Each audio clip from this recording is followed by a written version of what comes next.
I started going to the driving range by myself January 2024. I would sit in the car for about 30 minutes because I was so intimidated by all of the men on the range hitting balls.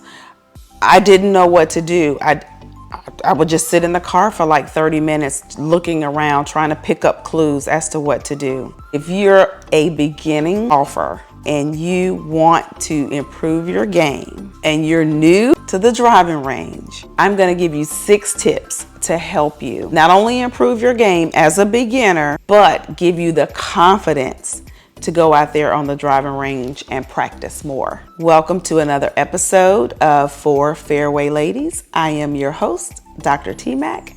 I am an avid beginner golfer and I'm all things golf. I am all in. So today we're going to talk about how to improve your game on the golf course, but starting at the range first. Because we all know, let me grab my little handy notes here. We all know that how you do anything is how you do everything, right? Practice makes perfect, but in golf, practice just helps you become better. It doesn't make perfect. There's nothing perfect in golf. So here's 6 things that you must know. Like these are like non-negotiables when you're going to the driving range, ladies. The first thing is have a strategy for the day, for your session. Don't just go out on the range and say, I don't know what I'm gonna do, and just start hitting balls or, picking up clubs out of your bag. No. The night before or that morning, say, hey, listen, I'm going to work on my driver today, or I'm going to work on putting today. I'm going to work on my short game. I'm going to work on my irons. Like whatever it is, have a strategy. And with that strategy, it's going to really help you focus on your game, focus on the things that you need to work on. And I promise you, just by having a strategy and a plan before you go out, it's going to help calm your nerves, ease your mind. If you're anything like I was when I first started, I was a nervous wreck going to the driving range. I don't know why. I don't know if it was because there were 10 men to 1 woman. I don't know. Or sometimes no women out there, but I was just a nervous wreck and I didn't want to look crazy, but I was a beginner. I'm still a beginner. So have a plan. Number 2, you need to stretch at least 5 minutes before you start practicing. Stretch. I cannot stress that enough. Stretching is so important. You don't want to injure yourself playing golf. Listen, we're doing this for fun. We're doing this for leisure. We're doing this to network. We are not getting paid. We don't need to be injuring ourselves, okay? I'll put some stretching exercises below that will really loosen up your back and your hips, because you're going to need your hips, you're going to need your back, you're going to need your arms. So yeah, stretch before you go, before you start. And then number 3, this is one of my favorites. Dress how you play. That means don't wear regular sneakers, don't wear slides, don't wear flip-flops, don't wear sandals. I've seen so many women out there on the driving range with flip-flop sandals, blah, blah, blah. No, dress how you play. Bring your golf shoes and also wear your outfit. Like if you have a cute tennis, golf, well, you can have tennis, wear your tennis outfit. It looks the same. Cute golf skirts or shorts or pants, and with your collared shirt, wear that at the driving range, because you want to play how you practice and you want to practice how you play. And you also want to dress how you want to be addressed. And that's a big one. I know that probably went over your head. Let me say it one more time.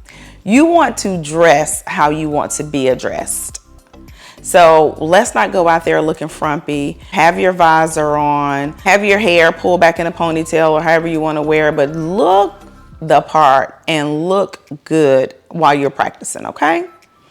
All right, the next one, which is number 4, spend more time on your short game than your long game. What do you mean, Dr. T. Mac? Spend a lot more time, I'm gonna say 80 to 90% more time working on your short game, which is your chipping and putting. Every practice you should be putting, okay, at every single session. That should be either your beginning or the end, but you should be putting. Make sure you're working on your short game.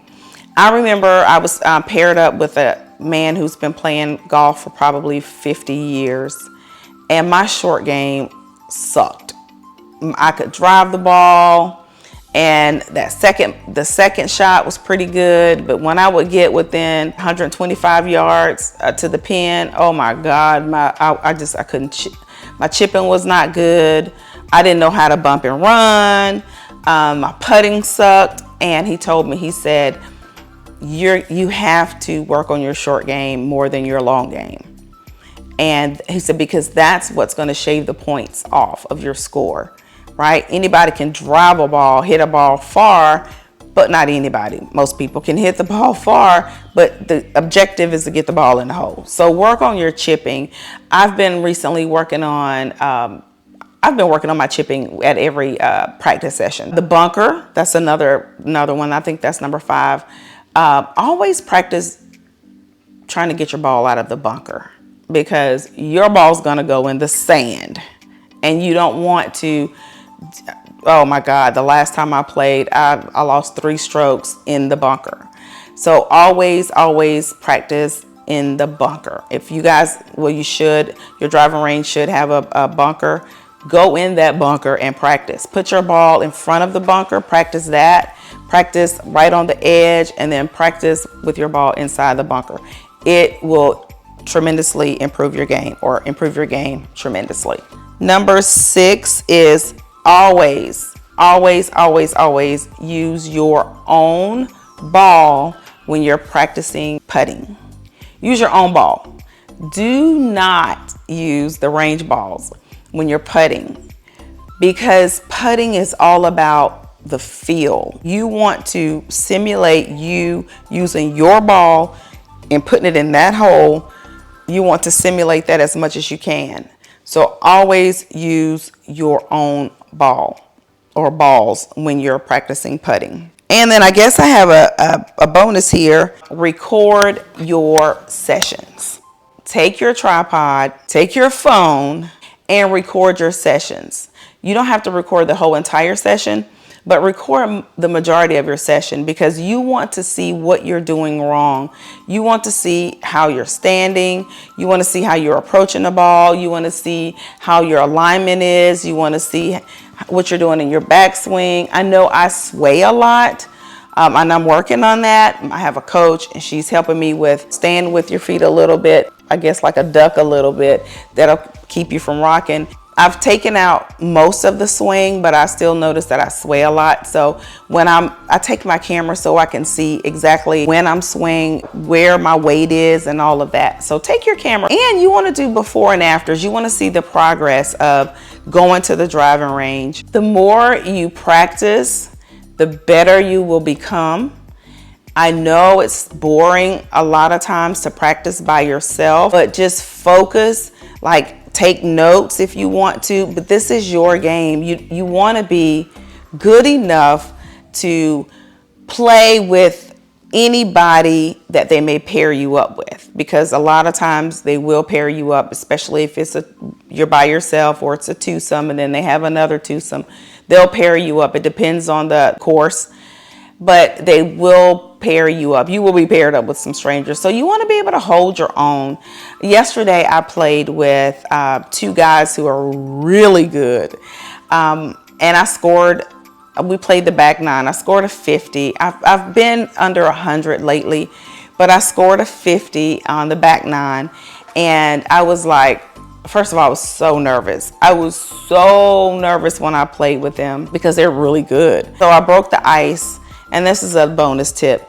You can always break the ice by saying, hey, listen, I'm a beginner. I just started, which they knew that anyway, but I kept the beginning, like, y'all know I'm a newbie, I'm a beginner. Maybe I can take some pointers from you. And they did. Later on in the game, they were, because I was holding my own pretty well.